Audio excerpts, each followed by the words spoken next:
እሷን ጥለ መጥፋትህ በዝምታ መቀመጥህ ብቻ እንደምታስበው ያን ያህል የማይጎዳት ቢሆንስ? ዝም ስትልህ ዝም ስላልካት ጥላ ስትሄድ አንተም እንዲሁ ስላረክ ልቧ የሚሰባበር ይመስላል? አዎ ዝምታ ከማንኛውም ልመና ከማንኛውም ጩኸት በላይ ልቧ ውስጥ ያስተጋባል።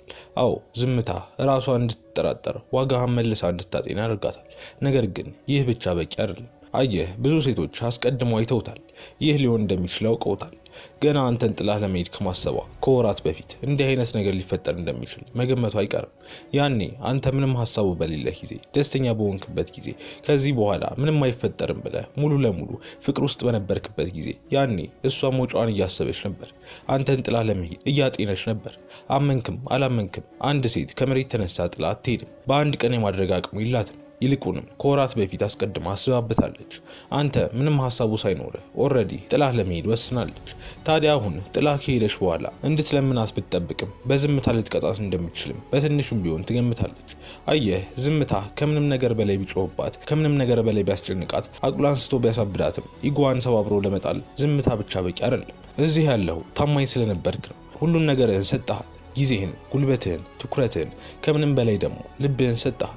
ይህን ሁሉ ተቀብላ ግን ጥላ ለመሄድ ስትወስን ብቸኝነትን ብቻ አይደለም የሰጠች። በቂ እንዳልሆንክ እንዲሰማህ፣ የበታች እንደሆንክ እንዲሰማህ፣ ደካማ እንደሆንክ እሷን በመውደድህ ሞኝ እንደሆንክ እንዲሰማህ አድርጋ ነው ሄደችው። ይህ ግን ቁስል ብቻ አይደለም፣ ይልቁንም ከጥልቁ እንድትነቃ የሚያደርግህ ትልቅ ማንቂያ ነው።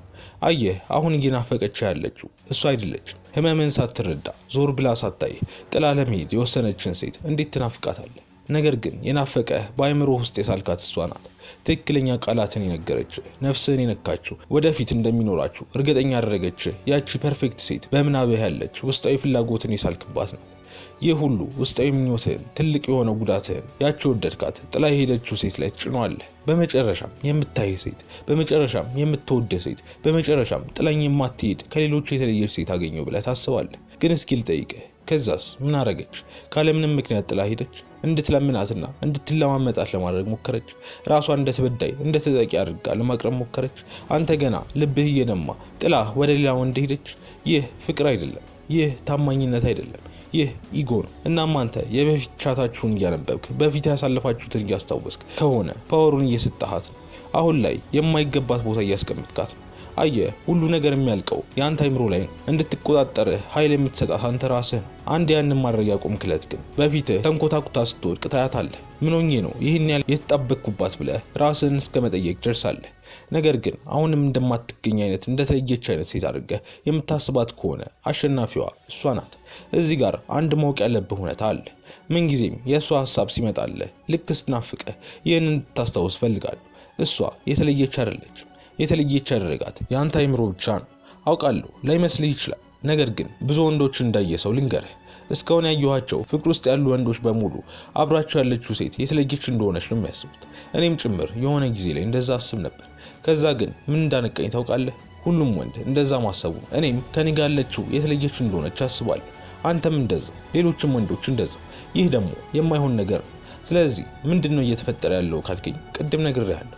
የተለየች የምታደርጋት አንተ ነህ። ያንተ አይምሮ ነው እንጂ ምንም የተለየች አይደለች። አይምሮ ቁማር እየተጫወተብህ። በተለይ ፍቅር ውስጥ ስትሆን እንደሱ አይነት ሴት ከዚህ በኋላ ማታገኝ ይመስላል። የመጨረሻ እሷ ትመስላለች። ከሷ የተሻለች ሴት በምድር ላይ የሌለች ይመስላል። ይህ ሁሉ ግን አይምሮህ የሚነግርህ ውሸት ነው። እውነታው ምንድነው ካልከኝ ግን ከማንም የተለየች እንዳልሆነች። ይህን ደግሞ የምትረዳው አንዴ ከልብህ ስትወጣ ነው። ያኔ ምን ያህል ኖርማል እንደነበረች ፍንትው ብሎ ይታያል። ያኔ ምንዋን የተለየብኝ ብለህ ማሰብ ጀምራለህ። ያኔ ሁሉ ነገር ግልጽ ይሆንልሃል። ትክክለኛ ወንድ ነገሮችን እንደሆኑት እንጂ እንዲሆኑ በሚመኘው አይደለም ያያቸው። እሷንም እንድትሆን በምትመኘው ሳይሆን እንደሆነችው ስታያት ስህተቶቿ፣ መጥፎ ባህሪዎቿ፣ ያሳየችው የማይገቡ ነገሮች በሙሉ ግልጽ ይሆኑልሃል። ሁለተኛ የማይደረስበት አይነት ወንድ ሁንባት። አየህ ማንም ወንድ ትንሽ ጥንካሬ ካለው ከሷ በዝምታ መጥፋት ይችላል። በአካል ከሷ መራቅ፣ እሷን ብሎክ ማድረግ ይችላል።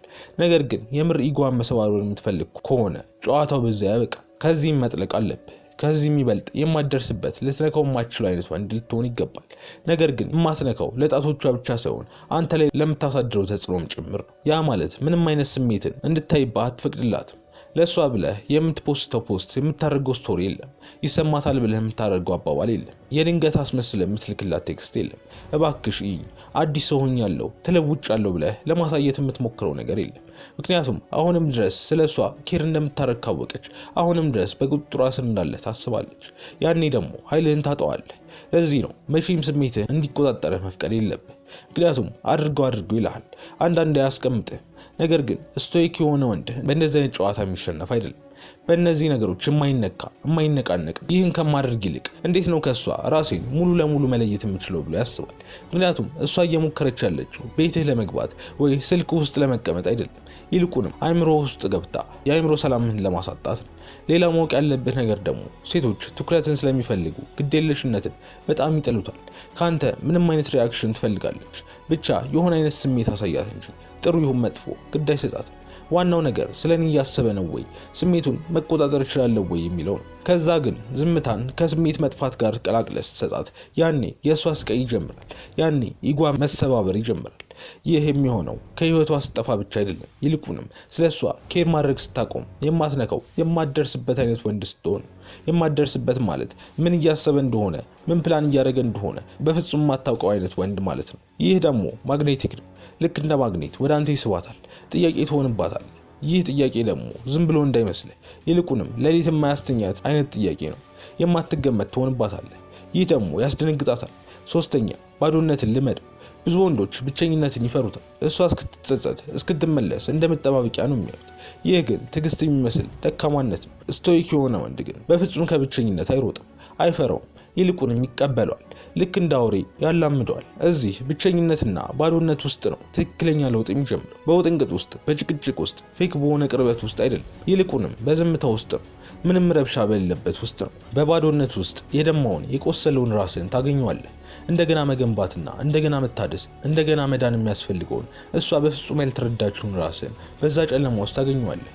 እዚህ ጋር ነው ኃይልህን የምታገኘው። ልክ እሷ ራሷን ስታዘናጋ፣ ትኩረትን ስታሳድድ፣ ምንም እንዳልመሰላት ለማስመሰል ስትሞክር፣ አንተ ግን ጥልቅ እየሆንክ ነው። ከማንም በላይ ዲሲፕሊንድ፣ ቀዝቃዛ እየሆንክ ነው። ዝምታህን ወደ ኃይል እየቀየርከው ነው። ካለምንም ነገር ብቻውን በዝምታ መቀመጥ የሚችል ወንድ ደግሞ በጣም አደገኛ ነው። ካለምንም ማረጋገጫ፣ ካለመወደድ፣ ካለምንም ጫጫታ መቀመጥ የሚችል ወንድ ባዶነትን የተላመደ ወንድ ነው። እንደዚህ አይነት ወንድ ስትሆን ዓለም ሁሉ በአንተ ስር የሆነ ያህል ይሰማሃል። መቼም ቢሆን በማይሆን ነገር አትሸበርም። ይህ ደግሞ የእሷን ቀልብ ይገዟል። ታዲያ የዝምታን ኃይል በዚህ ደቂቃ ብቻ ተነጋግረን አንጨርሰው። ስለዚህ በቀጣይ እንድንገናኝ ላይክና ሰብስክራይብ አድርግ። እናም ካቆምንበት የምንቀጥል ይሆናል። ሰላም ሁን።